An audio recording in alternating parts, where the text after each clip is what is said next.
वासुदेव सुतं देवं कंसचाणूरमर्दनं देवकी परमानंदं कृष्णं वंदे जगद्गुरु।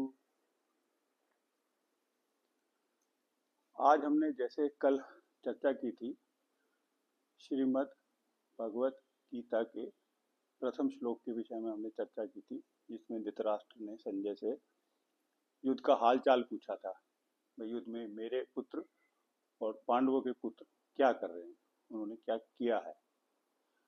अब धृतराष्ट्र के इस प्रश्न का उत्तर संजय ने, जो श्रीमद् भगवत गीता का अंतिम श्लोक है, 7वां श्लोक, 18वां अध्याय मोक्ष संन्यास योग का 78वां श्लोक, अध्याय का भी अंतिम श्लोक है और भगवत गीता का भी अंतिम श्लोक है। उसमें संजय ने इस प्रश्न के, धृतराष्ट्र के प्रश्न का उत्तर दिया है। संजय ने कहा है, यत्र योगेश्वरः कृष्णो यत्र पार्थो धनुर्धरः तत्र श्री विजयो भूतिर ध्रुवा नीति मतिर्मम। अर्थात जहां पे योगेश्वर कृष्ण होंगे, जहां पे गांडीवधारी अर्जुन होंगे, वहीं पे ही श्री विजय और ध्रुव नीति, अटल नीति होगी। ये मेरा मत है, ये कहा है संजय ने। अब इसकी थोड़ी व्याख्या करनी आवश्यक है। योगेश्वर कृष्ण कहा है संजय ने। योगेश्वर क्यों कहा है? कि जो भगवत गीता में 3 योग बताए गए हैं मुख्य रूप से, ज्ञान योग, भक्ति योग और कर्म योग, इन तीनों को और इनका जो बीज है, जो हमारे शास्त्रीय ज्ञान से आता है, शास्त्रों को पढ़ने से आता है, वो सब कुछ भगवान कृष्ण के अधीन है, इसलिए वो योगेश्वर है। और उनको कृष्ण क्यों कहा है?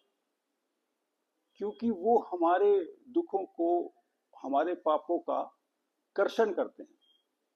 कर्षण शब्द से आया है कृष्ण, उनको खींचते हैं, हमारे से अलग करते हैं, हमारे पापों से और हमारे दुखों से हमारे को अलग करते हैं, इसलिए उनको कृष्ण कहा है। पार्थो धनुर्धर है, पार्थ कहा है अर्जुन को, संजय ने कहा है पार्थ।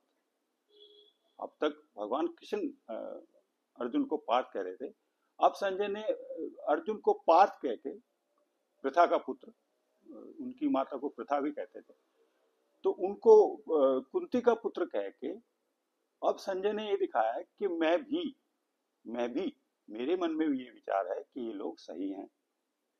वैसे वो शत्रु पक्ष का है, वो धृतराष्ट्र का सारथी है। और फिर उसने कहा है धनुर्धर है, गांडीवधारी अर्जुन। उस समय पूरी जगत में, पूरे ब्रह्मांड में अर्जुन जैसा धनुर्धारी, अर्जुन जैसा योद्धा कोई भी नहीं था। फिर जो अगली पंक्ति है उसमें कहा है, तत्र श्री विजयो भूतिर, कि श्री, जो ये विजय से जो राज्य लक्ष्मी मिलेगी, राज्य मिलेगा, और जो विजय की, जो शत्रु को परास्त करके जो उत्कर्ष को हम प्राप्त करते हैं, कोई भी हम कोई क्रिकेट का मैच देखते हैं तो जैसे भारत जीतता है तो जो हमें जो उत्कर्ष की हमारी फीलिंग आती है ना, हाइट हमें मिलती है, वो विजय से मिलती है। विजय कोई भी हो, ये तो बहुत बड़ी विजय थी युद्ध की। और फिर है भूतिर, भूतिर शब्द है कि राज्य लक्ष्मी में वृद्धि। जब कोई राजा विजय प्राप्त करता है, उसके बाद अपने राज्य का विस्तार करता है। युधिष्ठिर ने भी किया, देवऋषि नारद के कहने से राज्य तो यज्ञ कराया उन्होंने और अपने राज्य का विस्तार किया। और उसके बाद है ध्रुवो नीति।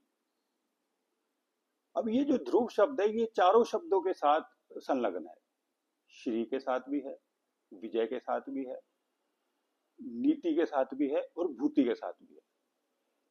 ध्रुव शब्द बड़ा महत्वपूर्ण है हमारे अध्यात्म में। ध्रुव का मतलब है अटल, ध्रुव तारे से लिया गया है, निश्चित।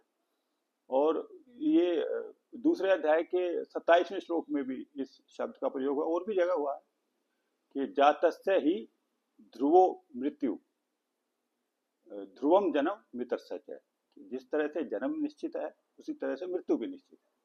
तो यहाँ पे जो ध्रुव शब्द है वो निश्चितता को दर्शाता है कि निश्चित रूप से श्री मिलेगी, राजा लक्ष्मी आएगी, निश्चित रूप से विजय मिलेगी इनको, निश्चित रूप से इनकी जो नीतियां हैं न्याय के विषय में जो ये राज्य चलाएंगे इनकी नीति अटल होगी, निश्चित होगी। और उसके बाद भूतिर, ये राज्य का विस्तार भी करेंगे अपने। और मतिर्मम, ये मेरा मत है, संजय कह रहे हैं मैं ऐसा मानता हूं ये होगा, क्योंकि जहां पे भगवान कृष्ण साक्षात विद्यमान है और जहां सामर्थ्य रूपी अर्जुन, गांडीवधारी अर्जुन है, वहां पे ये होगा, वहां विजय भी होगी, निश्चित निश्चित नीति भी होगी और निश्चित श्री भी मिलेगी। अब ये कह रहे हैं संजय, अब संजय धृतराष्ट्र को ये कहने का प्रयास कर रहे हैं कि तू अपने पुत्रों के बारे में व्यर्थ की आशा को छोड़कर उनके प्राणों को बचाने के बारे में सोच। तू भगवान कृष्ण के शरण में चला जा और भगवान कृष्ण की शरण में जाके जो पांडव हैं जिनको भोग मिलना ही है राज्य का, उनकी उनकी विजय निश्चित है, तो उनसे जाके संधि कर ले। ये संजय ने इस अंतिम श्लोक में धृतराष्ट्र के प्रश्न जो किया था पहले श्लोक में उसका उत्तर दिया है कि ये आपके लिए उचित ये रहेगा कि आप भगवान की शरण में चले जाओ और अपने पुत्रों के प्राण भी बच जाएंगे आपके, उनकी व्यर्थ की आशा मत करो कि वो जीत जाएंगे और उनको राज्य मिल जाएगा, और आप पांडवों से संधि करके और जैसे अभी आप सुख को भोग रहे हो ऐसे भोगते रहो, आपका कल्याण हो जाएगा। इससे आज के लिए इतना।